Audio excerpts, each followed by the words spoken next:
I'm ready for some scalps. Yeah, thank you for bringing this up. And it's important to think because people say, oh, this is just sour grapes, and oh, we don't have to go through and rehash all this stuff again. If you think, you go back in history, this has to do with the Russian collusion, that supposedly the line that Vladimir Putin and the Russian people and Russian bots were helping President Trump in the run-up to the general election in 2016. Well, Obama's Department of Justice looked at this, investigated it, and before the November election said there's nothing to it. There's nothing there. And and then, because I think that they thought that Hillary Clinton was going to win. And then Donald Trump won in November. And then in mid-November, a couple weeks after that, after the election, President Obama said, and this is all matter of written record. President Obama said, well, you know what? Maybe we need to take a look at this again. And I think she was a ringleader of a lot of this stuff. But she sent an email to herself on January the 20th, and I've got it right here.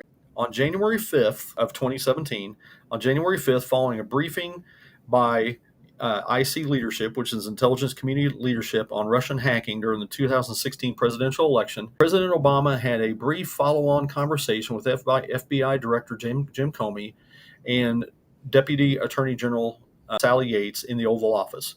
Vice President Biden and I, meaning Susan Rice, were also present. President Obama began the conversation by stressing his continued commitment to ensuring that every aspect of this issue is handled by the intelligence and law enforcement committees, quote, by the book. Okay, well, how was it handled before? When your DOJ looked at it in the fall? The president stressed that he is not asking about initiating or instructing anything from a law enforcement perspective. He reiterated that our law enforcement team needs to proceed as it normally would, by the book. There it is again. From a national security perspective, however, President Obama said he wants to be sure that as we engage with the incoming team, meaning the incoming Trump administration, we are mindful to ascertain if there is any reason that we cannot share information fully as it relates to Russia. It says Director Comey affirmed that he is proceeding by the book, there it is again, not a coincidence, as it relates to law enforcement. From a national security perspective, Comey said he does have some concerns that incoming NSA General Michael Flynn, is speaking frequently with Russian Ambassador Kislyak